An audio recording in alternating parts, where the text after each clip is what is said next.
This is Community Radio Networks, and it is Friday, the 14th of June.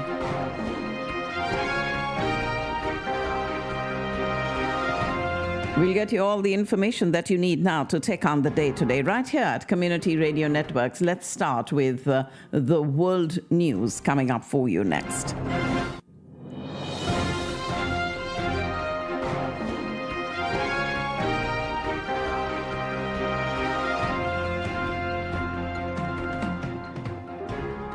This is Community Radio Networks, the world news, read by Shabna Madgil.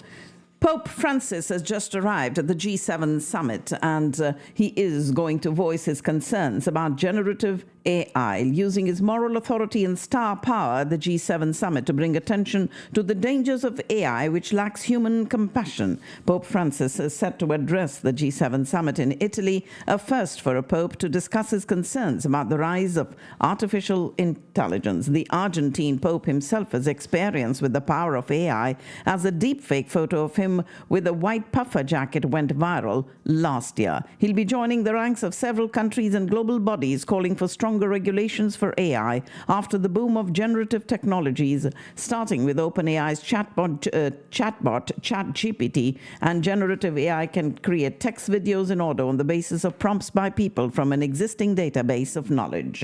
President Biden is expected to meet with Pope Francis privately today on the sidelines of the G7 summit in Italy. The pontiff is the first pope to ever attend the G7 discussions and is choosing to focus his attention on artificial intelligence, both its technological advantages and potential dangers. The meeting between President Biden, a devout Catholic who attends Mass weekly, and the leader of the church comes days after a jury found his son Hunter Biden guilty of gun crimes related to his drug addiction. President Biden had last met with Pope Francis at the Vatican in October of 2021, when the president praised him as the most significant warrior for peace that I've ever met, and the two have exchanged written messages since then. President Joe Biden and Ukrainian President Zelensky signed a 10-year bilateral security agreement yesterday at an international summit that included a deal on a multi-billion-dollar loan to help Kyiv defend against Russia's invasion. Biden and his counterparts from the wealthiest democratic nations also reached a deal yesterday to give Ukraine a $50 billion loan this year, backed by frozen Russian assets, signaling a determined commitment to beat back Russia's invasion. Countries from the Group of Seven agreeing to supply that $50 billion loan to Ukraine, as leaders from the world's wealthiest democracies met for these annual talks in Italy yesterday. Dozens of Russian soldiers, meanwhile, have appeared to surrender to Ukraine troops after Kyiv launched a counterattack around the city of Vovchansk. And President Putin today promising an immediate ceasefire in Ukraine and beginning negotiations if Kyiv withdrew troops from the 4 occupied Ukrainian regions and gave up plans to join NATO.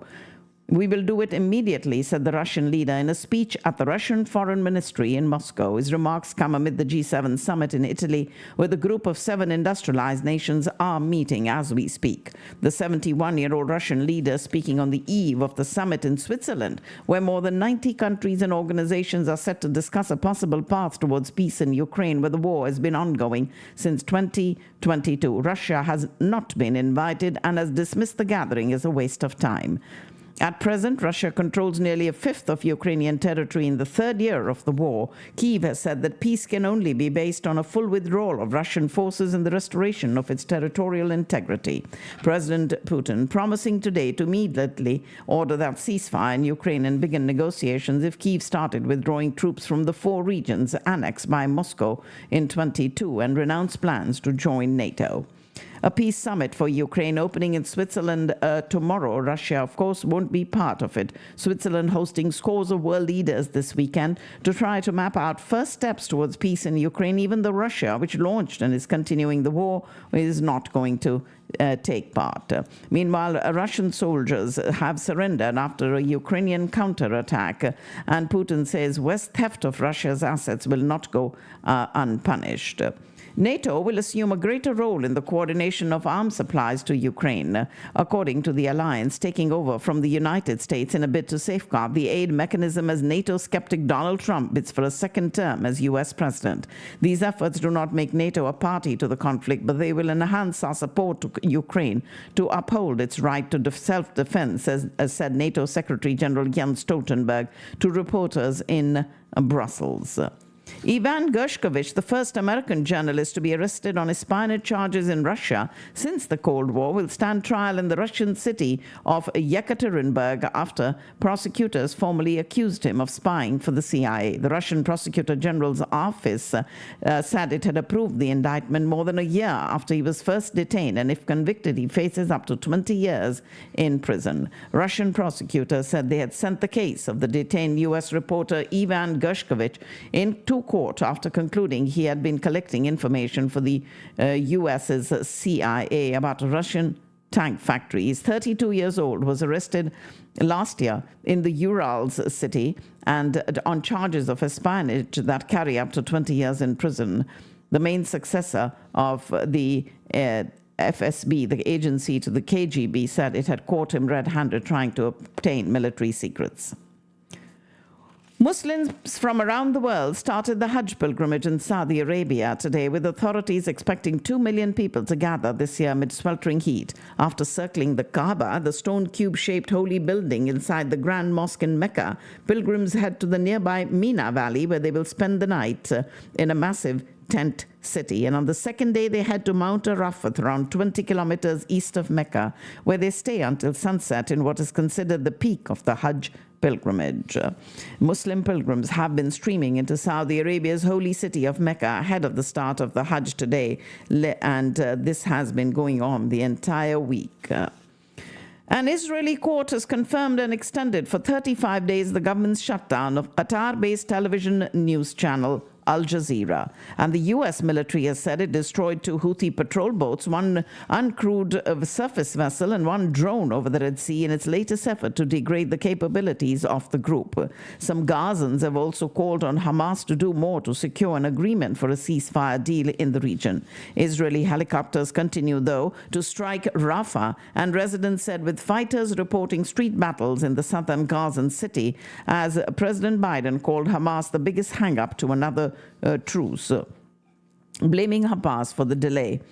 G7 leaders calling on Palestinian fighter group Hamas to accept that roadmap towards a ceasefire in Gaza that was announced by President Biden. More than half of Gaza's agricultural land, crucial for feeding the war-ravaged territory's hungry population, has been degraded by conflict, according to satellite images analyzed by the United Nations. The Supreme Court in the United States has rejected a lawsuit challenging the Food and Drug Administration's approach to regulating the abortion pill, mifepristone, with a ruling that will continue to allow the pills to be mailed to patients without an in-person doctor's visit. The ruling is a significant setback for the anti-abortion movement in what was the first major Supreme Court case on reproductive rights since the court's conservative majority overturned Roe v. Wade in 2022. The appeal was filed by anti-abortion doctors who said their practices have been affected because they must treat women who had complications from the drug. And so the Supreme Court yesterday unanimously rejecting this lawsuit challenging the Food and Drug Administration's approach to regulating the abortion pill, allowing the drug to stay on the market. Donald Trump turns 78 today, a milestone that will remind voters that the 2 major party candidates running for U.S. president this year are the oldest ever to seek the office. Age and mental sharpness have been at the center of the contest between the Republican Trump and his Democratic rival President Biden, often getting more attention than substantive policy issues in the run-up to the November 5th elections. Public opinions show Americans are more worried about the advanced age of Biden, who's 81. But at 78, Trump is just 3.5 years younger, and he would be the oldest person ever to be inaugurated if he wins a second term. He's scheduled to speak today at a birthday party organized for him in West Palm Beach in Florida by a group of die-hard supporters. A dangerous and potentially record-breaking heat wave spreading across much of the central and eastern United States all the way until next week. And this could set records from Texas to New England and will put people not prepared for the extreme temperatures at risk. Miami residents unable to drive or fly out of South Florida opting to take Florida's high-speed train to Orlando to find dry land after a tropical deluge has dropped 2 feet of water onto the region. This slow-moving low-pressure system of summer thunderstorms rolled over South Florida this week and has been slamming the region with a record amount of rainfall, 10 to 15 inches on Wednesday, and of course more today. The storm system drenching South Florida for a 4th day. It's over. That's what the numbers say. There will be a record-setting 18th championship for the Boston Celtics to celebrate soon, maybe very soon. They have a 3-0 lead in the NBA Finals, a lead that has never been wasted in any NBA series ever, and the stats are absolute. The Celtics, to their credit, are taking nothing for granted, though. On perhaps the next to last day of the NBA's 78th season, the Celtics, who could finish off the Dallas Mavericks in Game 4 tonight, were desperately trying to keep things as close to business as usual as could be expected, given that the team's first title in 6 years is now just 1 win away. And the 124th U.S. Open Golf Championship commenced with an exciting start yesterday at the Pinehurst No. 2 course as Patrick Cantlay took the lead after the first round in North Carolina. John Rahm's absence was notable at the U.S. Open after he pulled out with a foot infection. And this unexpected turn of events has left a void in the tournament as Rahm was one of the top contenders. Cantlay finished the first round at Pinehurst No. 2 with an opening round score of 5 under 65, and he had a one-shot lead over the young star Ludvig Aberg of Sweden. And as we move into round 2 today, the 156 golfers are now faced with the daunting task of making the cut, which is relegated for the top 60 players. They're all vying for a spot in the weekend rounds where the real battle for the U.S. Open titles begins. Rory McIlroy and Patrick Cantlay fired matching 5 under 65s yesterday to share the first round lead at the 2024 U.S. Open in Pinehurst, North Carolina. And number 829, Tiger Woods, who started his round with a birdie, was 4 over par and is tied for 86th. U.S. Ambassador to Mexico Ken Salazar warned that migrants who do not opt for a legal pathway into the United States will face great consequences, a message coming at a time when the Biden administration needs Mexico's cooperation in easing the flow of migrants to their shared border. 8 men from Tajikistan with potential ties to ISIS out of Central Asia were arrested over the weekend in New York, Philadelphia, and Los Angeles. According to the suspects, they had been on the FBI's Joint Terrorism Task Force radar and were arrested by personnel with U.S. Immigration and Customs Enforcement, better known as ICE. And all 8 crossed through the southern border into the United States, and their criminal background checks came back clean when they crossed. The recent arrest of these 8 Tajik nationals believed to have connections to ISIS has heightened concerns among the national security officials that a dangerous affiliate of the now splintered terror group could potentially carry out an attack on U.S. soil. The UN Security Council has demanded that Sudanese paramilitary forces call off their 8-week siege of El Fasher, a city in the Darfur region, where fighting has sparked fears of a possible genocide. Sudan's army has been fighting the paramilitary rapid support forces for more than a year in a civil war that has killed thousands and forced millions from their homes.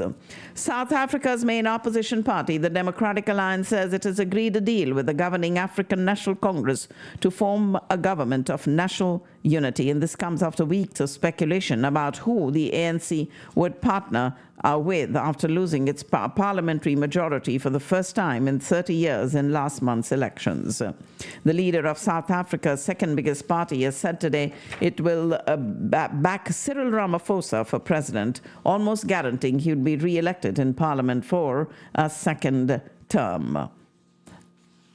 Veteran all-rounder Shakib Al Hasan hit his half-century as Bangladesh defeated the Netherlands by 25 runs yesterday to edge closer to the second round of the T20 World Cup. The 37-year-old former captain, and that is Shakib Al Hasan, recorded his 13th 50 in the format as Bangladesh made 159 for 5 in their 20 overs. Indian skipper Rohit Sharma admitted it wasn't easy playing on a two-pace, newly laid drop-in pitch at Nassau County ground there, and the team had to stick through till the end to notch up wins in each of their 3 matches in this ongoing T20 World Cup. India has recorded the highest successful chase at this venue when they scored 111 for 3 in reply to USA's 110 for 8 after Arshdeep Singh, Surya Kumar Yadav and Shivam Dubey played key roles. Prime Minister Modi today held a series of bilateral meetings with world leaders, including UK counterpart Rishi Sunak, French President Macron, Ukrainian President Zelensky, and others on the sidelines of the G7 summit in southern Italy's Apulia. And it is Prime Minister Modi, in the first foreign trip of his 3rd term, who arrived in early to Italy to attend an outreach session of the 50th Group of 7 Leaders Summit and held discussions with his UK counterpart Rishi Sunak, as well as French President Macron and Ukrainian President Zelensky.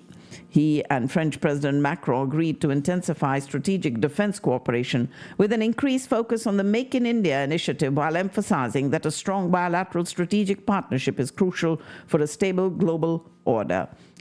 And Macron was the first leader to meet Prime Minister Modi on the margins of the G7 summit. He's set to hold many other bilateral meetings with several leaders. France, though, is India's closest strategic partner in Europe, and the two sides have built up close cooperation, especially in security and defense. And India is currently in negotiations with France to acquire 26 Rafale jets for the Indian Navy, and earlier procured 36 jets for the Indian Air Force under a 2016 deal worth 7.87 billion euros.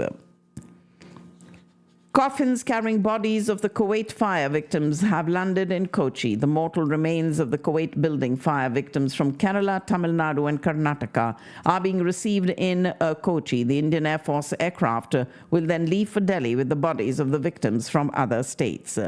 The aircraft carrying the bodies of these 46 Indians who died in a fire in an apartment building in Kuwait landed at the Cochin International Airport in Kerala this morning. And the mortal remains of the victims from Kerala, Tamil Nadu, and Karnataka are being received in Kochi by their respective state governments and then being taken home. 23 of the 46 victims are from Kerala, 7 from Tamil Nadu, 4 from Uttar Pradesh, 3 from Andhra Pradesh, and 2 each from Bihar and Odisha. And the victims also include 1 person each from Jharkhand, Karnataka, Maharashtra, Punjab, and West Bengal. Kerala's chief minister was there also when the bodies were received. The death of 46 Indian workers in this fire in Kuwait, a reminder of the dismal working conditions of a large and often ignored section of the Indian diaspora. The Karnataka High Court this morning issued a stay order against the arrest of former Chief Minister B.S. Yediyurappa in connection with the POCSO case. He has to appear before investigators on the 17th of this month. And Pavan Kalyan is going to be Andhra Pradesh's deputy chief minister as the Chief Minister Naidu hands out his portfolios. Janasana Party Chief Pavan Kalyan will be the Deputy Chief Minister of Andhra Pradesh as the Chandrababu Naidu government allots portfolios to its ministers today. Former IPS officer Doval has been reappointed as the NSA for a 3rd time. He took over as the NSA in 2014. Number of emigrants from Kerala estimated to be 2.2 million, but more people are also returning from abroad, according to the Kerala Migration Survey, and the migration from Kerala is up. A significant rise in student migration, indications of saturation in international migration, increases the number of returning emigrants, and growth in the female emigration and surge in remittance to Kerala after the COVID-19 pandemic are some of the highlights of the Kerala Migration Survey. Lieutenant General Upendra Dwivedi, the next army chief, is known to be a tech-savvy officer who has held a wide range of posts during a nearly four-decade career, including that of Northern Army Commander, a position in which he oversaw talks with China over the military standoff. And currently serving as the vice chief of the Army Staff, he was appointed as Army Chief earlier this week and will assume the role on the 30th of this month when current Army Chief General Manoj Pandey retires. In the wake of 4 terror attacks in as many days, Jammu and Kashmir Director General of Police R.R. Swain accused Pakistan of trying to disturb the peaceful atmosphere through its mercenaries and asserted that the Indian forces were determined to give a befitting response to the enemy. In the wake of these series of terror attacks in the Jammu region, including that bus carrying pilgrims near Raisi, Prime Minister Modi, who chaired this meeting yesterday to revive the situation in Jammu and Kashmir, directed the deployment of the full spectrum of counter-terror capabilities. Afghans continue to make up the largest population of refugees worldwide, with the majority seeking refuge in Iran and Pakistan, maintaining a trend observed in previous years, according to this report. The UN Refugee Agency's 2024 Global Trends Report includes estimates of internally displaced people, pointing out that the years 23 and 24 saw historically high levels of forced displacement worldwide. And the head of Pakistan-based liaison office for the UN Assistance Mission in Afghanistan has said that easing restrictions on women's access to education and employment and an inclusive system of governance by the Taliban rulers of Afghanistan will pave the way for their recognition by the international community. He was speaking at the 4th round of the Pakistan-Afghan Religious Scholars Dialogue organized by the Center for Research and Security Studies in the federal capital yesterday. Pakistan has turned down Switzerland's invitation to the Ukraine Peace Summit, citing scheduling conflicts and other considerations. The two-day summit being held at Björnstock Resort outside the city of Lucerne in Switzerland is designed to gather international support for Ukraine's vision of peace, detailed in Ukraine President Zelensky's 10-point peace formula. And it is Prime Minister Shehbaz Sharif who invited JUI Chief Maulana Fazlur Rahman to become part of the ruling coalition led by the PMLN as he visited the residence of his former ally to inquire about his well-being. National Assembly Speaker Ayaz Sadiq finally constituted 40 standing committees, including the powerful Public Accounts Committee, after more than a 3-month delay. And the Lahore High Court Chief Justice Malik Shehzad Ahmed today said he has received complaints and letters, mainly verbally, of interference in judicial matters by institutions. Addressing an event in Rawalpindi, he asserted that I have full faith this interference of the establishment in the judiciary will come to its end very soon. And ladies and gentlemen, that's all I have in the world news for you. I do have your financial news coming up in just a minute.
All right, let's go ahead and get you all your financial news that you need to know on today's date, and that is the 14th of June, and it is a lovely Friday morning out there. Let's tell you what's going on with your money. U.S. stock futures have pulled back this morning, signaling a retreat from all-time highs as European turmoil rattles nerves and Elon Musk's paycheck win put Tesla center stage, and we'll talk about that in a minute. Dow Jones Industrial Average futures sank about 0.7% to lead the declines, while S&P 500 futures shed 0.5%. Contracts on the tech-heavy Nasdaq 100 were roughly 0.2% lower. The S&P 500 rose yesterday to post a fourth consecutive record close as traders weighed more data showing inflation pressures may be easing. Tesla shareholders voted to ratify CEO Elon Musk's 2018 pay package after a Delaware judge rescinded it in January. At the annual meeting in Austin, in Texas, shareholders were asked to vote on a dozen proposals.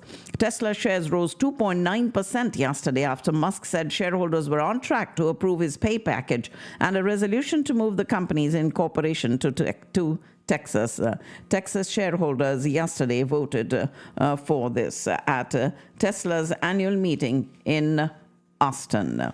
And it is the compensation package, previously worth as much as $56 billion in Tesla stock. And Tesla shares, meanwhile, rising as we speak 2.9% in regular trading to close yesterday at 182.47 after Musk posted on X that the proposal was set to be approved. The annual meeting featuring final votes on a dozen proxy proposals, including an effort by Musk to move Tesla's site of incorporation out of Delaware, where most large publicly traded companies are incorporated, and into Texas, home of the automaker's largest U.S. factory. Shareholders voting in favor of that move. And we do have former Twitter platform X saying likes on the platform will now be private in an effort to protect users and drive up engagement.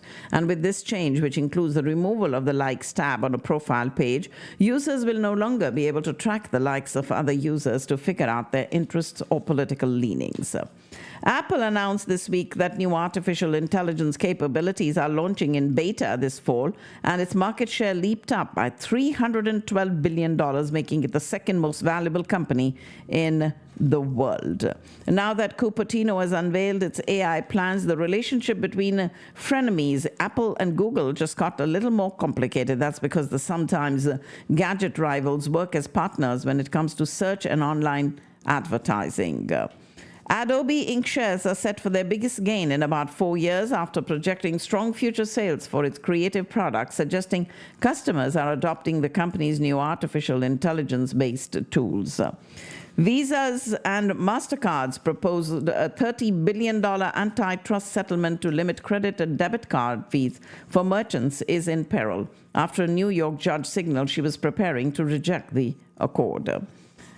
Of all the hot IPOs over the past year, AI firms and biotech startups and the like, none has popped on Wall Street quite like the Kava Group, Inc., the restaurant chain Mediterranean Chipotle, as its financial bankers like to call it, has soared more than 300% since its IPO in June of last year, giving it a market valuation of over $10 billion, and that equates to $33 million for each of its 323 restaurants, a staggering sum even for a chain that's rapidly expanding. Investors valued Chipotle Mexican Grill, the benchmark in the U.S. fast casual restaurant industry, at just about $3 million per restaurant when it completed the 1-year mark in public markets. So U.S. Federal Aviation Administration investigating falsified documents that were used to verify the authenticity of titanium used in some recently manufactured Boeing and Airbus jets. According to the New York Times, the documents are also being investigated by Spirit Aerosystems, which supplies fuselages for Boeing and wings for Airbus. The Supreme Court tossed a lower court's ruling yesterday ordering Starbucks to reinstate 7 Memphis-based employees terminated amid a unionization drive. The decision makes it more difficult to immediately block alleged unfair labor practices as they are litigated in a sometimes years-long administrative process. Taylor Swift's record-breaking Eras Tour will officially end in December with the final show scheduled for Vancouver. The pop superstar celebrated the 100th date of the tour by thanking fans in Liverpool, England for putting in every single ounce of effort to attend her concert. The final installment of Netflix's Bridgerton Season 3 was released yesterday as 4 new episodes became available. Part 1 ended with a proposal from Colin and viewers waiting to hear Penelope's answer, and Part 2 now focusing on the couple exploring their new relationship as well as the secret that hangs over Penelope's head, that she is Lady Whistledown. Disney asked a federal appellate court to dismiss its lawsuit against Florida Governor Ron DeSantis a day after his appointees approved a deal with the company on how Walt Disney will be developed over the next 2 decades, ending the last piece of conflict between the two sides. And the State Department is revamping its online passport renewal service as it launched an updated version of the website that makes it possible for travelers to skip the mail and upload their renewal request digitally. While the website has launched, the rollout is reportedly being restricted to certain windows at midday Eastern Time starting at 1 p.m. Normal processing sees passport renewals take 6 to 8 weeks. Those seeking expedited service or have urgent travel needs will not see a benefit using the online system. The number of Americans filing for jobless benefits jumped to the highest level in 10 months last week, a sign that the labor market is likely cooling under the weight of high interest rates. And there seems to be a growing trend of idolizing blue-collar jobs on social media, especially among Gen Z, who are boasting about their career fields. Young Americans have begun showing their lives working in blue-collar fields like construction and the trades. There's a new top dog when it comes to which airports offer the most value for your travel dollar, and this now is the examination of 45 most heavily trafficked airports and their base prices for domestic travel. Florida's Orlando International Airport is the new king of the mountain when it comes to cheapest airfares. The average flight out of Orlando costs just $265.58. This marks the first time since 2018 that Harry Reid International Airport in Las Vegas did not register as the most affordable. In fact, Sin City falls all the way to 3rd place. In between, another Florida hub takes the runners-up spot. Airfare at Fort Lauderdale Hollywood International Airport averaging $271.78. Oakland International Airport and Chicago Midway International Airport make up the rest of the top 5. Washington Dulles International Airport claims that dubious title for a 3rd straight year, with the average airfare coming in at $488.90. In fact, the top 2 have been unwavering since 2022, with San Francisco International Airport once again in the runner-up position. Salt Lake City International Airport sits in 3rd place, followed by Charlotte Douglas International Airport and the Detroit Metro Airport to close out the top 5.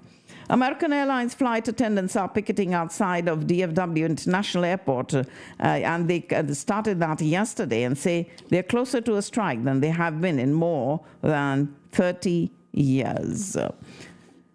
And the sky is calling with the total solar eclipse in North America, geomagnetic storms making the northern lights visible in unexpected U.S. locations from Alabama to California, plus an aurora borealis that's predicted to be at its most active now until 2026. Travelers are increasingly taking inspiration from what feel like once-in-a-lifetime natural phenomena.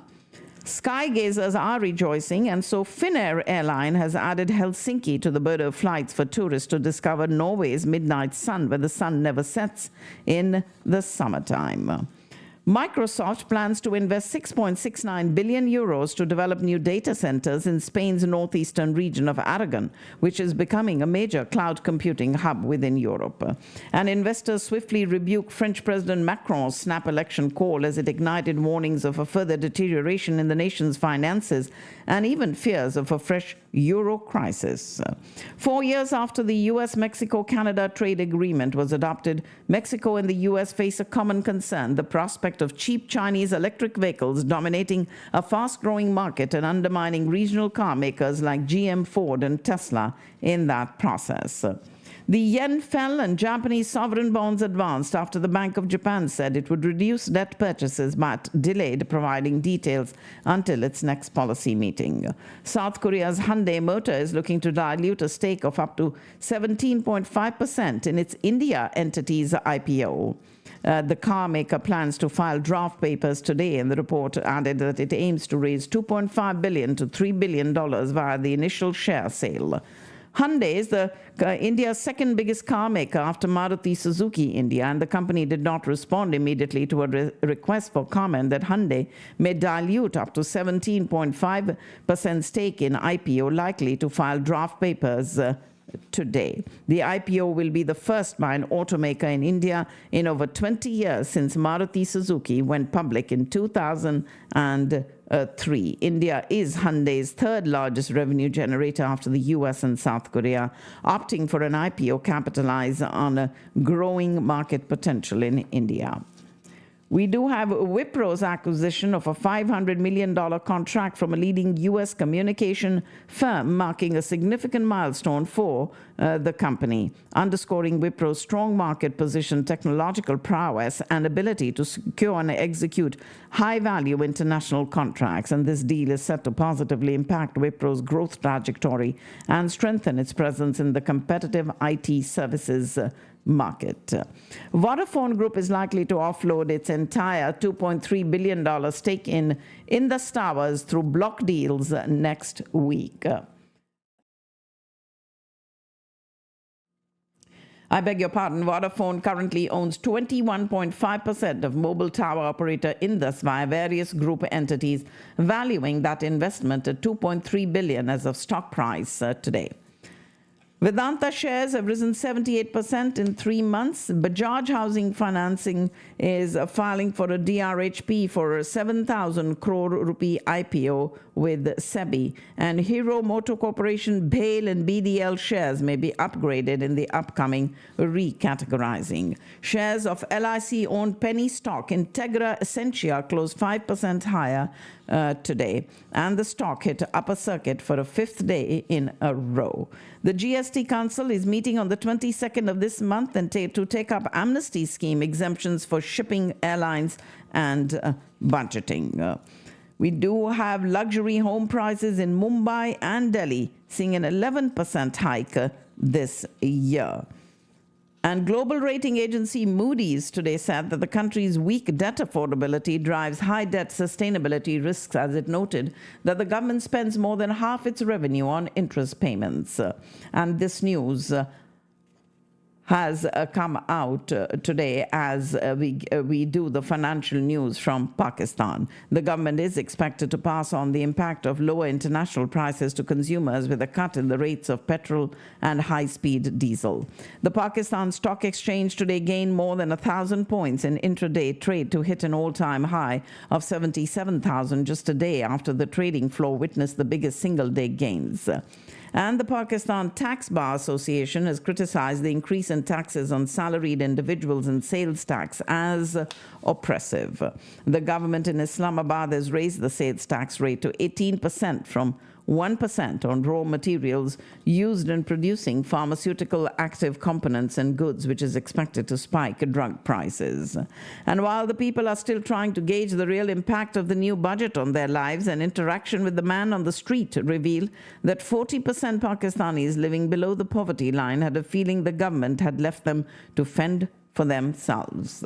Ladies and gentlemen, that's all I have in the financial news for you today. I do have the final segment of our program coming up in just a bit. Stay with us right here on Community Radio Networks.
It is a lovely Friday, and it is the 14th of June today. And afternoon highs over this weekend will reach the mid-90s today through Father's Day, with morning lows in the 70s due to the very light wind and building high pressure in the upper levels. An air quality alert is in effect today and most likely tomorrow as well. The wind will pick up from the south on Sunday and then start gusting to 25 miles per hour. So that's what your weather looks like over the weekend. Dry and hot. Let's get you some stories from the annals of history that happened on today's date. It is on the 14th of June in 1775 that the Continental Congress authorizes the enlistment of expert riflemen to serve the United Colonies for 1 year. This launches the U.S. Army as America's first national institution more than a year before the Declaration of Independence is published in 1776. That was the U.S. Army, founded on today's date in the year 1775.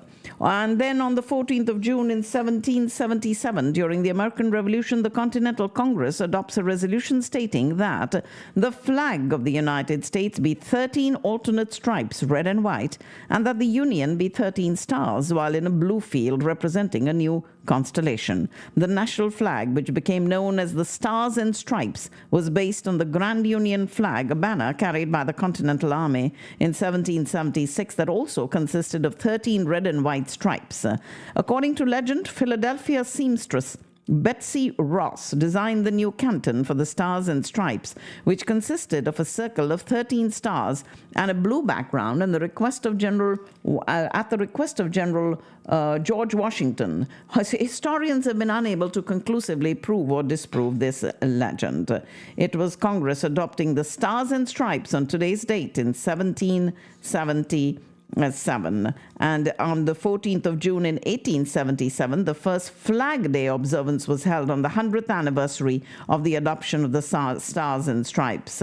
As instructed by Congress, the U.S. flag was flown from all public buildings across the country. In the years after the first Flag Day, several states continued to observe the anniversary, and in 1949, Congress officially designated the 14th of June as Flag Day, a national day of observance. Harriet Beecher Stowe, author of Uncle Tom's Cabin, is born on today's date in 1811 in Connecticut, the seventh child of a Congregationalist minister, Lyman Beecher. And it was a book that everybody read there, Uncle Tom's Cabin. And when we have books of our childhood that we remember, it is Uncle Tom's Cabin that definitely comes up. The book sold some 300,000 copies and did much to galvanize public opinion in the North against slavery. And the author Stowe traveled to England, and where she was welcomed as a literary hero along with Ralph Waldo Emerson. She became one of the original contributors to The Atlantic, which launched in 1857. And in 1863, when Lincoln announced the end of slavery, she danced in the streets, continued to write throughout her life, and died in 1896. Harriet Beecher Stowe, author of Uncle Tom's Cabin, born on today's date in 1811. And on the 14th of June in 1877, Henry Flipper, born into slavery in Georgia, becomes the first African-American cadet to graduate from the United States Military Academy at West Point in New York. On today's date in 1877, the first military school in America, founded by Congress for the purpose of educating and training young men in the theory and practice of military science at West Point in New York. This U.S. Military Academy is often simply known as West Point. And the first African-American cadet, James Webster Smith, was admitted to West Point but never reached the graduation ceremonies, not until today's date in 1877, that when Henry Flipper became the first black cadet to graduate. On the 14th of June in 1917, as the soldiers of the American Expeditionary Force traveled to join the Allies on the battlefields of World War I in France, U.S. President Woodrow Wilson addresses the nation's public on the annual celebration of Flag Day. Just the year before, he had officially proclaimed Flag Day as a commemoration of the Stars and stripes. And he began giving his address on today's date in the year 1917. On the 14th of June in 1940, Parisians awakened to the sound of a German-accented voice announcing via loudspeakers that a curfew was being imposed for 8 p.m.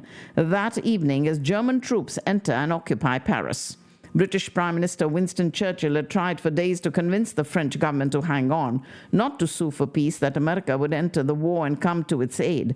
But that did not happen, and so Germany invades Paris on today's date in 1940. By the time German tanks rolled into Paris, 2 million Parisians had already fled with good reason. In short order, the German Gestapo went to work. Arrests, interrogations, and spying were the order of the day as a swastika flew above the Arc de Triomphe. While Parisians who remained trapped in their capital despaired, French men and women in West cheered as Canadians' troops rolled through their region, offering hope for a free France. Yet, the U.S. did not remain completely idle, though. On this day, President Roosevelt froze the American assets of the Axis powers, Germany and Italy. But Germany did invade Paris on today's date in the year 1940, when World War II was going on. The United States presents the Baruch Plan for the international control of atomic weapons to the United Nations, and the failure of the plan to gain acceptance resulted in a dangerous nuclear arms race between the US and the Soviet Union during the Cold War. We have another story that happened on the 14th of June in 1951. The U.S. Census Bureau dedicates UNIVAC, the first commercially produced electronic digital computer in the United States. I'll repeat that date, the 14th of June, today's date, in the year 1951.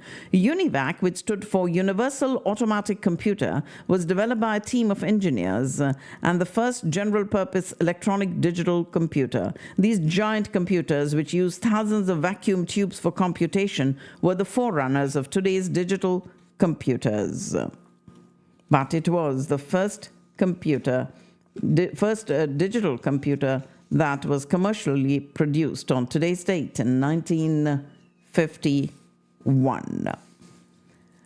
And then we have, on today's date in 1968, at a federal district court jury in Boston convicts Dr. Benjamin Spock and 3 others, including Yale University chaplain, of conspiring to aid, bet, and counsel draft registrants to violate the Selective Service Act. And during the Johnson administration, it was Dr. Benjamin Spock, a physician and the famous author of the Common Sense Book of Baby and Child Care. He was a ubiquitous figure at anti-war demonstrations. In April of 1967, he and Reverend Martin Luther King Jr. as well as entertainer Harry Belafonte led an estimated 300,000 people on a march to the UN headquarters in New York City, the largest anti-war demonstration to date. Spock was one of the original signers of a call to resist illegitimate authority, which supported draft resistance and the right of servicemen to refuse to obey illegal and immoral orders. After suffering through 6 weeks of military defeats against Britain's armed forces, Argentina surrenders to Great Britain, ending the Falklands War on today's date in 1982. The Falkland Islands, located 300 miles off the southern tip of Argentina, had long been claimed by the British, and British navigator John Davis may have sighted the islands, and British Navy Captain John Strong made the first recorded landing on the islands. He named them after Viscount Falkland, who was the first Lord of the Admiralty at the time. And it was a Falkland War that ended on today's date in the year 1982. TWA Flight 847 from Athens to Rome is hijacked by Shiite Hezbollah terrorists who immediately demand to know the identity of those with Jewish-sounding names. 2 of the Lebanese terrorists, armed with grenades and a 9mm pistol, then forced the plane to land in Beirut in Lebanon. Once on the ground, the hijackers called for passengers with Israeli passports, but there were none, nor were there any diplomats on board. They then focused their attention on the several U.S. Navy construction divers aboard that plane, and soon after landing, the terrorists killed a Navy diver and dumped his body on the runway. within days of the arrest of one of them during the next 2 weeks, when it was said that there was one of a Lutheran of German and Greek ancestry, along with others. He was taken to a roach-infested holding cell somewhere in Beirut, where the Lebanese prisoners were being held. Fortunately, the TWA hostages were treated fairly well, and after careful negotiations, they were released unharmed. Since the terrorists were effectively outside the law's reach in Lebanon, it appeared as though the terrorists would go free from punishment. Yet, Mohammed Ali Hamadi, who was wanted for his role in this TWA Flight 847 attack, was arrested 2 years later at the airport in Frankfurt, Germany, with explosives on him. It was within days of his arrest that 2 German citizens were kidnapped while in Lebanon in a successful attempt to discourage Germany from extraditing Hamadi to the U.S. for prosecution.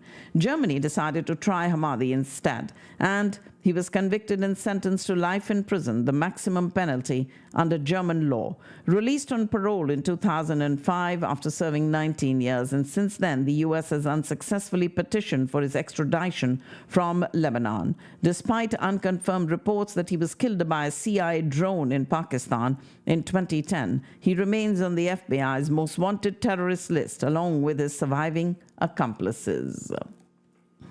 On the 14th of June in 2017, a gunman walked into a baseball field at Eugene Simpson Park in Alexandria, Virginia, opening fire on politicians and wounding House GOP Whip Steve Scalise of Louisiana and 4 others. The representatives had been practicing for the annual congressional baseball game for charity, and James Hodgkinson, the 66-year-old man, asked a passing congressman, South Carolina's Jeff Duncan, whether Republicans or Democrats were on the field practicing. Once he received confirmation that the Republican representatives were the ones playing ball, he fired off 60 rounds into the unsuspecting elected officials. A call to police went out shortly after 7 as the political officials scrambled for cover. Subsequent investigations revealed him as a man with a clear hatred for Republicans. He had arrived at the field in a white van, was living out of it with his legally purchased rifle and a list of 6 conservative members of Congress, presumably his targets. A day later, the planned game went on, and nearly 25,000 tickets sold, a record-breaking amount for the game that has been played annually since 1909, and more than $1 million was raised for the charity. Scalise, who was shot in the hip, suffered some critical wounds, underwent several surgeries, and faced a lengthy recovery before returning to Congress to a standing ovation. Other victims included Capitol Police Special Agent Crystal Griner, lobbyists Matt Micah and Zach Barth, and a staffer for Representative Roger Williams of Texas. Shortly before 1 a.m. on the 14th of June in 2017, a fire tears through West London's 24-story Grenfell Tower. 72 people died in that blaze, and scores were injured and hundreds were left homeless in Britain's deadliest fire in more than a century. It started in the Hotpoint brand fridge freezer in a 4th-floor apartment, and the flames traveled from the kitchen and up the exterior side of the building, which was filled with 300 low-income residents. And from there, the flames moved fast, engulfing the other side of the building as well.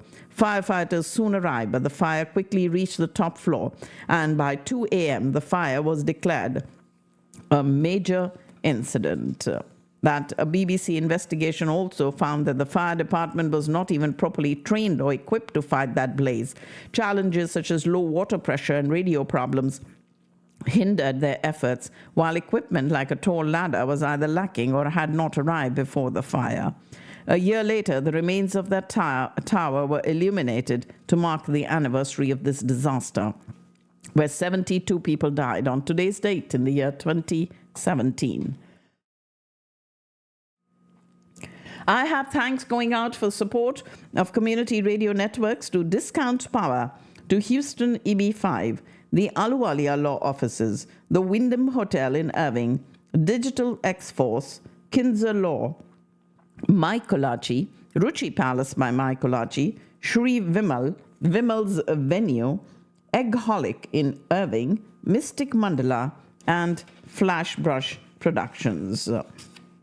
big thanks for their support of community radio networks. Don't forget, from 6:30 to 9 today, we have the Immigrant Journey Awards Gala celebrating Immigrant Heritage Month, as these awards are presented this evening in honor of Immigrant Heritage Month, celebrating remarkable immigrant achievements and inspirations. Also, and this, by the way, is happening at the Communities Foundation of Texas on Caruth Haven Lane in Dallas. And then in the evening, today we have Badshaw in town, the Pagal Tour at the Curtis Culwell Center, and it is happening this evening, and we hope to see all of you there. Organized by Vaishnav Sangh of Dallas, we are having a 3-day event at the DFW Hindu Temple, the Ekta Mandir in Irving, starting today and then Saturday and Sunday. It is the Srimad Bhagavad Gita Katha Maha Utsav. On Sunday, there is a World Meditation Hour from 6:30 to 7:30. As we all get together to make efforts to be angels of peace by spending an hour sending thoughts of healing and peace for the whole world. BK Dallas, brahmakumarisdallas.org is the website for you to register for the World Meditation Hour this Sunday from 6:30 to 7:30. And then on Sunday evening, Shreya Ghoshal will be live in concert at the Curtis Culwell Center, brought to you by A-Cube Media. You can get your tickets at sulekha.com or at the curtisculwellcenter.com site. And that is for Shreya Ghoshal. And of course, wishing every father out there a very, very happy Father's Day for this Sunday. On the 22nd of June, from 8 in the morning till 4 o'clock at the Collin College Conference Center on Wade Boulevard in Frisco, International Day of Yoga Seminar, Burnout to Balance, a day filled with activities for the body, mind, and soul. And this is a free event for all of you in Frisco. It is, of course, as you all know, International Yoga Day on the longest day of the year coming up next week. And the Mahatma Gandhi Memorial of North Texas, in partnership with the Consulate General of India, is inviting you to the International Day of Yoga 2024. And that will be from 7:30 to 9:30 in the morning at the Mahatma Gandhi Memorial Plaza in Irving. Also, we have King's Return. The Dallas Symphony Orchestra is inviting you to a free concert as a special thanks for your support of the Dallas Symphony Orchestra. It's Morton Meyerson proudly presenting this free concert featuring the incredible talent of Dallas natives, King's Return. This, ladies and gentlemen, is at 2 o'clock in the afternoon on Saturday, the 29th of June. And in the evening on the 29th, Shankar Ehsan Loy live in concert at the Toyota Music Factory in Irving. And you can be ready that evening to be swept off your feet by Shankar Mahadevan, Ehsan Nurani, and Loy Mendonza as they set the stage on fire with their electrifying music and soul-stirring melodies. Also, we have on the 29th, Nan's Vision presenting Dallas's Glamorous Night with Shilpa Shetty. It'll be on the 29th of June at the Grandian Event Venue. And we hope to see you all there. Now, if you haven't gotten your tickets for this event, please do go ahead and call 469-305 6836. 469-305-6836. This event is being brought to you by Nan's Vision. As we continue watching the T20 World Cup 2024, and we should get ready for another tournament that is happening, and that'll be in July, starting on the 5th of July. It is the Texas Super Kings at the Grand Prairie Stadium right here in Dallas as they play against the LA Knight Riders on the 5th of July at 7:30 in the evening at the Grand Prairie Stadium there. Salim Suleiman will be in town on the 3rd of July over that long 4th of July weekend. And Ellen DeGeneres will be in Dallas on the 10th of July. A leadership workshop for youth at the Radha Krishna Temple on the 12th and 13th of July, an all-day event from 8:30 to 5:30. And Rohit Sharma, one of the modern greats of cricket, opening his cricket academy in Dallas-Fort Worth on the 14th of July. And we invite you all to be there as part of this Crick Kingdom Cricket Academy by Rohit Sharma, making its grand debut in Dallas. Now, if you need more information or would like to be a part of this event, please call Shalu 201-245-6299, 201-245-6299. Carom Grand Masters Tournament on the 19th, 20th, and 21st of July.